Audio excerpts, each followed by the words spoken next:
About an hour outside of Moose Jaw is Mossbank, Saskatchewan. That's where Cherylyn Jolly Nagel's farm is. So we are on a family farm. Right now, she's taking us to the top of one of her many large grain bins. It's a pretty incredible view up here, I'm not gonna lie. Plus, it's good cardio. From up here, you can see the equipment shop as well as the house her husband grew up in. Their family's been farming in this area for more than 120 years. We farm about 16,000 acres. We grow durum wheat, lentils, and sometimes canola. And we have a few acres of alfalfa where we do some baling as well. When she's not on the farm, Cherylyn's a speaker and an advocate. She's also a member of the Scotiabank Women Initiative. And in her advocacy work, one of her goals is to bridge the gap between farmers and non-farmers, to dispel some of the myths or stereotypes about agriculture. And one stereotype she found especially prevalent early in her career. You know, it used to anger me because a lot of times when I would do media interviews and they would want me to talk about women in agriculture, it was as though they were setting the story that I was struggling in a man's world. And I was like, am I missing something? Women have always been in agriculture. It's not a news story, it's not a phenomenon. This episode, we bring you another installment in our leadership series, where we hand the mic to leaders at Scotiabank to interview experts on an issue that resonates with them. And today you'll hear a special conversation recorded in Cherylyn's living room right here on her farm in Mossbank.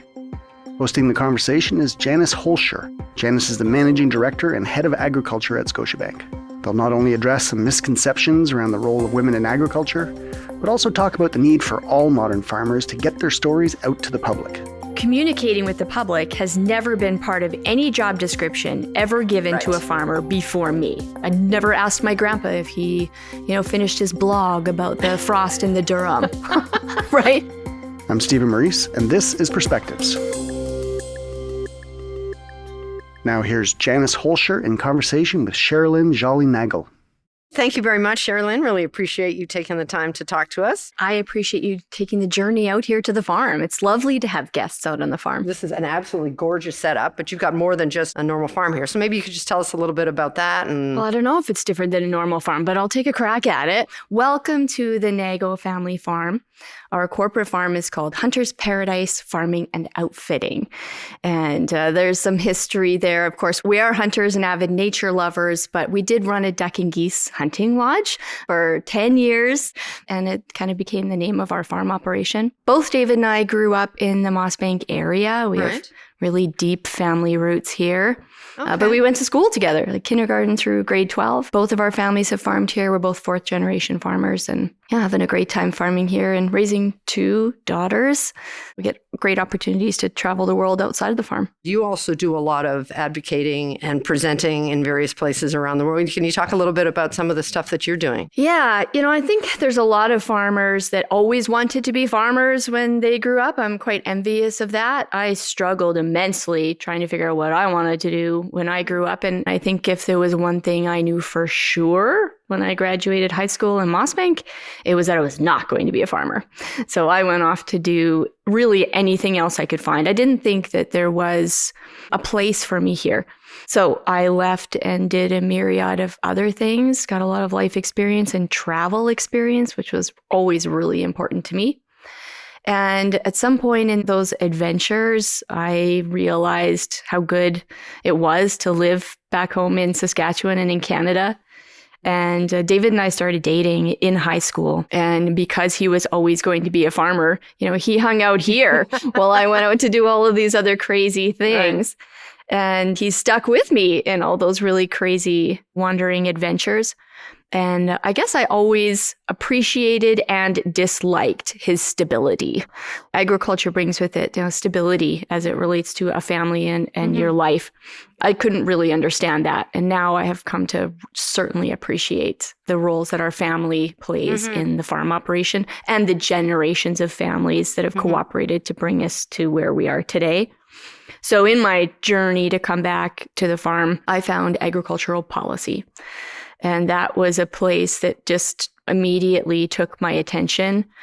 There's production agriculture. There's the science of growing crops, the agronomy of it, the operations piece of agriculture. And then I realized that there was this whole other world of policy, which from my observation was government making decisions for farmers. Without necessarily really understanding. The agriculture knowledge that the decision makers had, that the government had, was very little. And I saw this as a potential problem. There was some really controversial issues at the time. The Canadian Wheat Board monopoly, that caught my attention immediately. Mm-hmm. I came from a family that was advocating for market choice, and I kind of grew up listening to that conversation, really not taking it in. Mm-hmm. I was not going to be a farmer anyways. I just remember, my dad yelling and these arguments reverberating around the walls of our house. That was policy to me growing up. But in hindsight, I realized how passionate he was to make some changes in policy. Mm-hmm. So for me, that became part of my immediate network was policy junkies, people who were willing to put their hand up and say, I kind of like politics and I kind of like the intersection of politics and policy. So Cherylin, you mentioned the Wheat Board. So you're talking about the debate that was had that farmers wanted to have control about how they could sell their wheat and their barley. Yes, exactly. We only had one single desk to sell it to. So some wanted that, some wanted the opportunity to market it. Right. So what do you think is true about your perspective that you bring to this that might be different from some of the other people who get involved in policy? And do you think there's a perspective that you're able to bring coming specifically from a farm or also as a woman? Do you see anything about the way you think about how to get stuff done? At the onset of my career, I was very, very young and had absolutely no experience in agriculture policy. My very first role in ag policy was president of the Western Canadian Wheat Growers Association. That isn't where you should start, isn't where I advocate that you start. But the organization at the time was, going through some hardships and was looking at closing down the doors after 25 years or so of being an agricultural policy organization. And I saw this as an opportunity to get involved. And to the credit of that organization, they welcomed me as somebody very, very young and was the first female president and the youngest president that they'd ever had. Mm-hmm. And I had, pretend confidence, you might say. Mm-hmm. I could show up at the board meeting. I could show up at a media scrum. I could show up at a debate and argue the position. I was very prepared for all of those arguments. I was never prepared for the conversation about women in agriculture. Okay. I was prepared for the policy issue at hand. Right. I could study that. I really couldn't study a perspective. Right. I also recognized that I was so fortunate to have really strong women around me. So it wasn't overly noticeable to me that women were not playing leadership roles. Right. There was great women around me in the agriculture policy, but also in my life. Right. My mom and my dad were a team on the farm. That was evident to me. She played a very traditional role for women on the farm, but it wasn't seen in a negative capacity, or at least I never viewed it in a negative capacity. Same with my grandma. Mm-hmm. And, they were both strong women. So I grew up with strong women all around me. My sister was always really interested in agriculture, operating equipment, out there doing the mechanics in the shop. So my issue was intimidation. I felt intimidated. Intimidated because you were young, or intimidated because you thought you didn't have Intimidated because I didn't have any experience. Good grief. I should have felt intimidated. Right. You should feel intimidated if you were going into a leadership role with no experience. Right. Yep. That's exactly how you should feel. And so my advice, or at least my comment when people would ask me about that, was just know your stuff.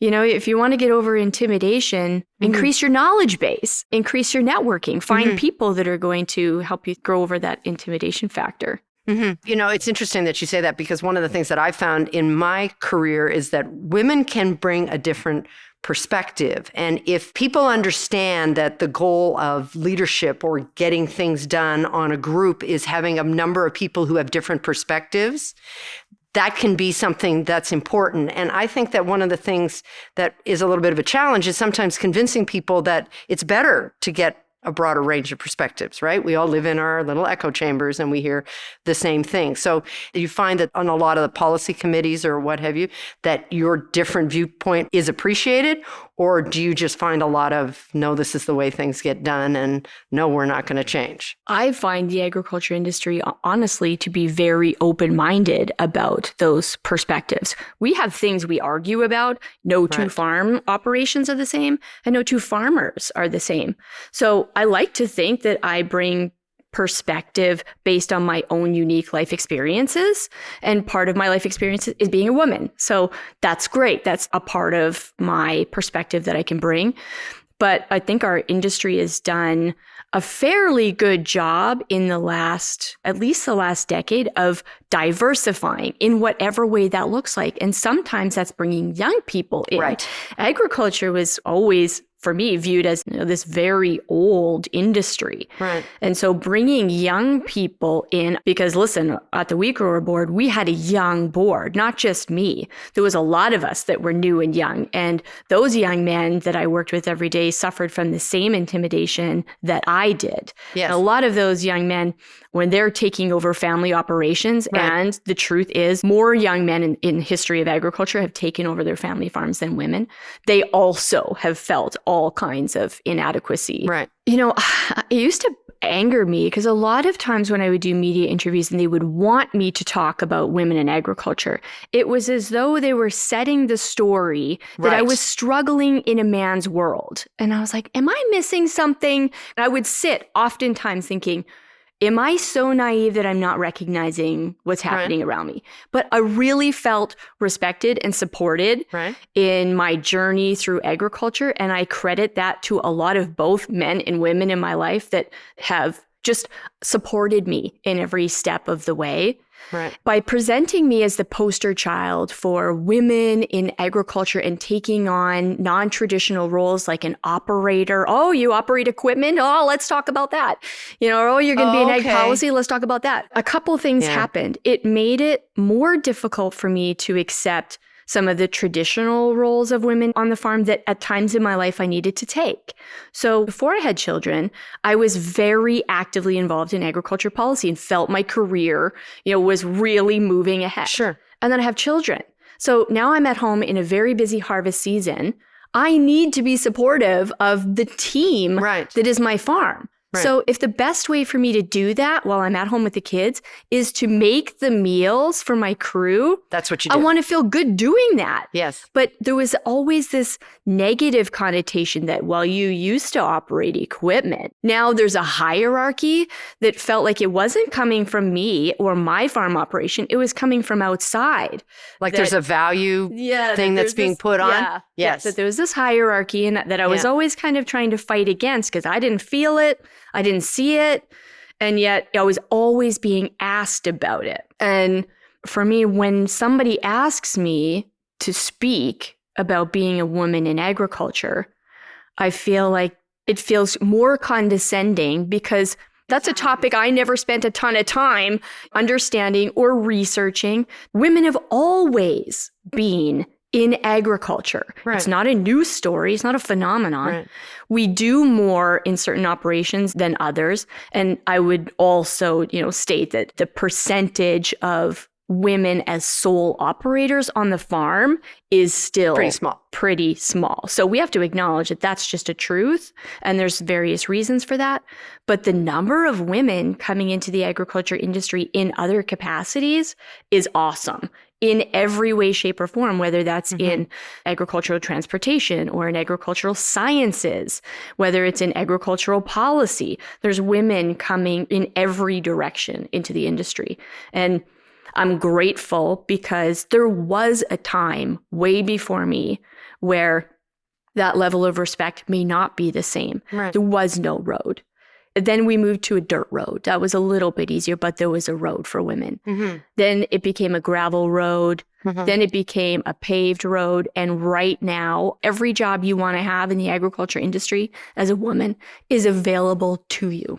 The women in agriculture struggles is still a conversation that's happening kind of outside of my areas of interest, but it is happening. So I don't want to downplay it if there's still issues that are happening. They just never seem to present themselves to me in my day-to-day. Do you find the same or? Well, one of the things that I have learned from my daughter is that there are other women who are having a very different experience. And the fact that that wasn't my experience, I need to think about the fact that that could potentially be a very real experience that someone else is having. And I may just not have had the sort of personality that notices it or what have you. But, I think it's really interesting what you bring up, because I think there's two ways to look at it. On the one hand, I agree with you. It is somewhat demeaning to say, you must have had all these struggles as a woman trying to get ahead. Life must have just been brutal for you. Whereas on the other hand, if we put down what someone else's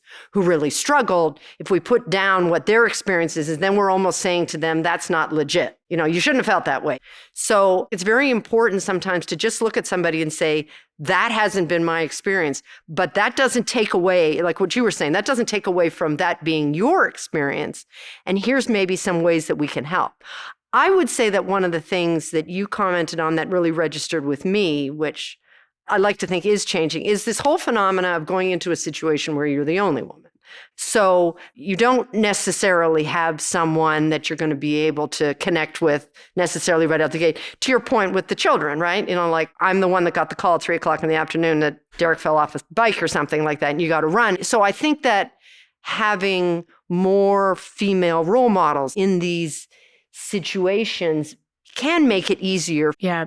When you use the word personality, that really resonated for me, because when I reflect on my experience over 20 years in the industry, having not had those great big stories of, struggling with men in the industry, I do attribute that to my personality and probably a whole lot of naivete. Yeah.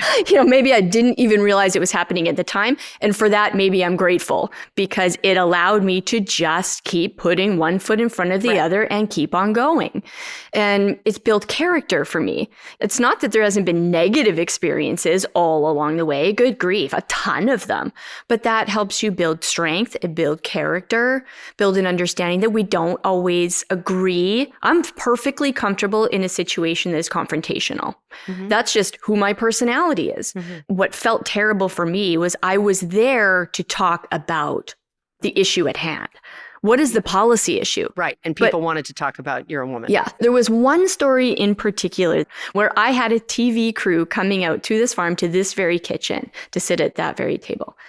And I was preparing for the issue that we were working on. Right. And I was overly prepared, as I always am, to talk about the details of this issue. And when we sat down to do the interview, the journalist, the first question that they asked me was, what makes you different than a male farmer? And I was really struck by that. I was ill prepared for that line of questioning. And sometimes I am just as surprised as everybody else by what comes out of my mouth. And I did not have a good answer for that. And I jokingly said, well, I guess I look better in pink. And we carried on with the rest of the discussion, and we got around to the policy issues. But of course, that pretty pink soundbite that became the story was about, women in agriculture. Yeah. So I've reflected on that a lot. And there was some subtle things that I didn't realize I was doing through the course of my career. One of them, as crazy as it might sound, is I didn't wear pink. I never wore it. Actually, this is so funny. This bracelet that I am wearing today, if you notice, has this one pink band in it. My mother gave me this bracelet based solely on that story and some of those experiences, because I believed, and my mom taught me, that to portray yourself appropriately, always appropriately. Right. And I felt that showing up at a meeting wearing a skirt or wearing pink, something overtly feminine, I wouldn't be taken seriously. And it was just a passing thought that I carried through my whole career. And to this day, Janice, I will admit, when I'm in a business meeting and other women are there and they are dressed overtly feminine, those old perspectives come back to me. And I think I would have advised her against that. And it's still in my brain. So the irony is that it wasn't men putting that thought into my head. Right. It was me coming to that decision that how you look will determine how much respect you might have, or how seriously somebody might take you. So it was always intentional to me to dress more on the masculine side of the line than on the feminine side of the line. Again, a bit of a personality thing for me regardless, but it's been an interesting observation for me to go through.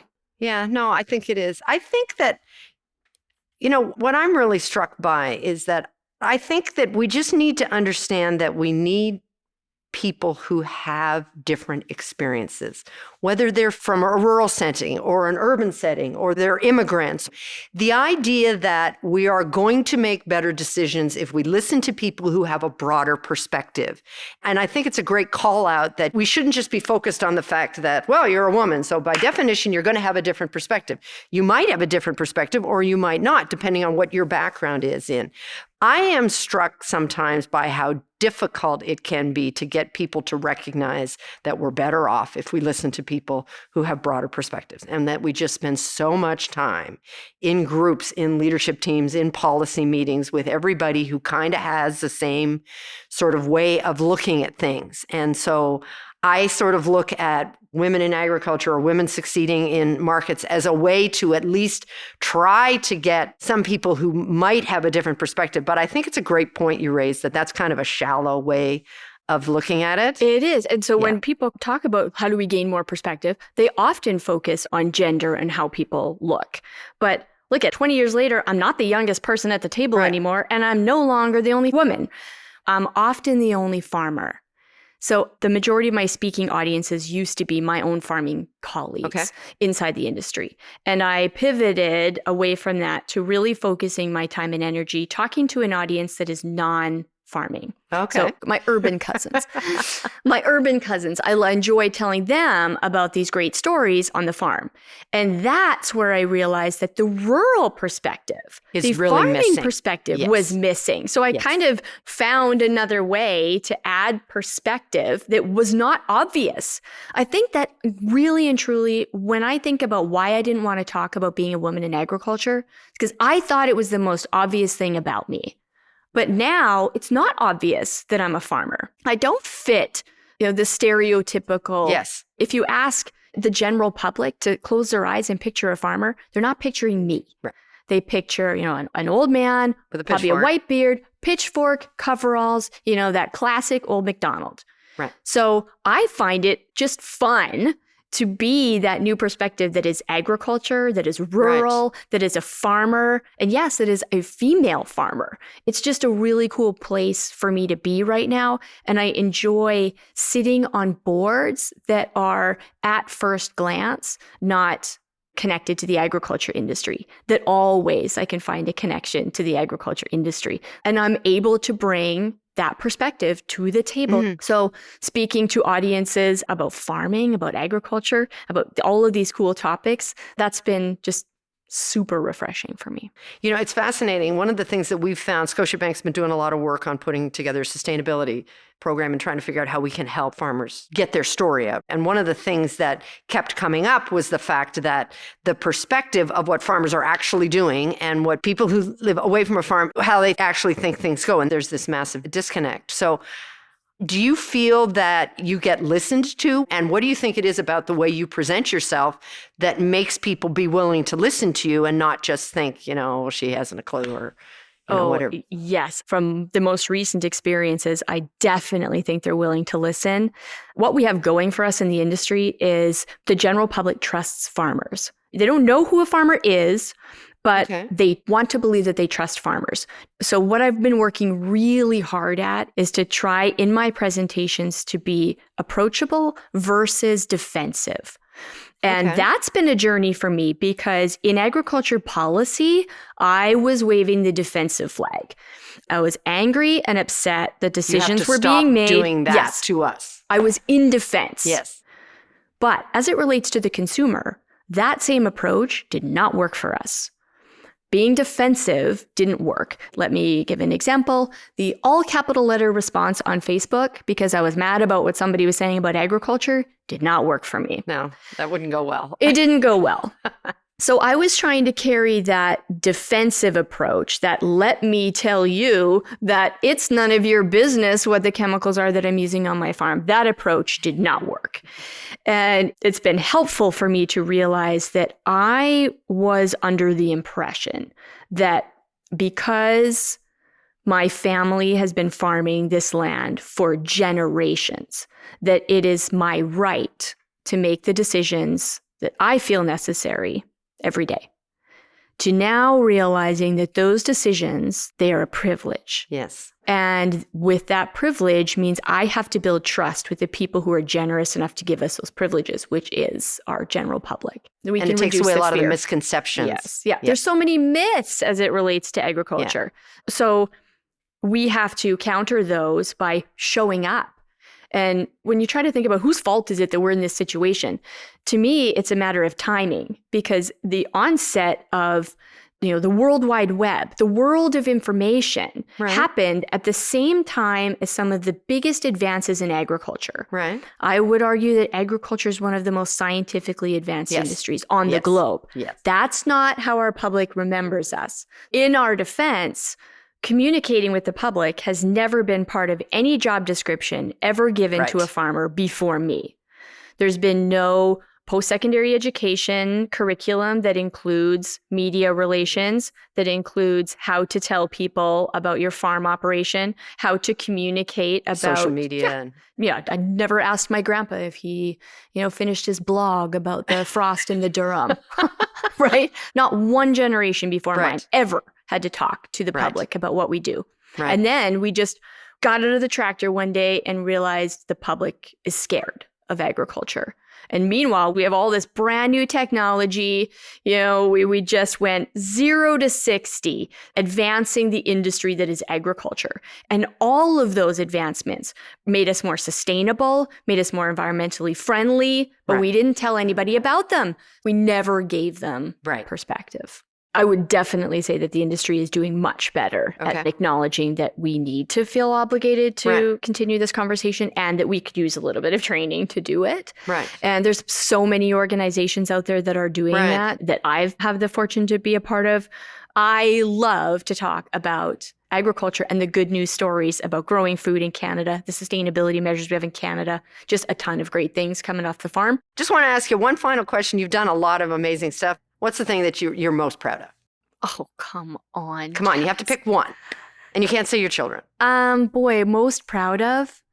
I think I might be most proud of accepting that this is where I am right now. Because that girl who graduated high school from small town Saskatchewan wasn't proud. I really felt, as ridiculous as it sounds, I felt like I was at a disadvantage growing up in small town Saskatchewan. And you will not find someone more proud to be farming, to be living in Saskatchewan than me. So I think that has thus far been what I'm the most proud of, is believing that I could change that much, that I could find a place for me in agriculture, be successful at it, and thoroughly enjoy it. Nobody's having more fun than me. Cherylin, thank you very much. I've really enjoyed this, and I appreciate you giving us the opportunity to come out and chat. Well, I thank you and the team for making the trek. Anytime. You've been listening to Janice Holscher, the Managing Director and Head of Agriculture at Scotiabank. She was in conversation with Cherilyn Jolly-Nagel, speaker and advocate, as well as owner and operator at Hunter's Paradise Farming and Outfitting. The Perspectives podcast is made by me, Stephen Maurice, as well as Armina Lagaya and our producer, Andrew Norton. For a transcript of this episode, as well as other stories, insights, analysis, and thought leadership, visit our website, scotiabank.com/perspectives. We'll see you next time.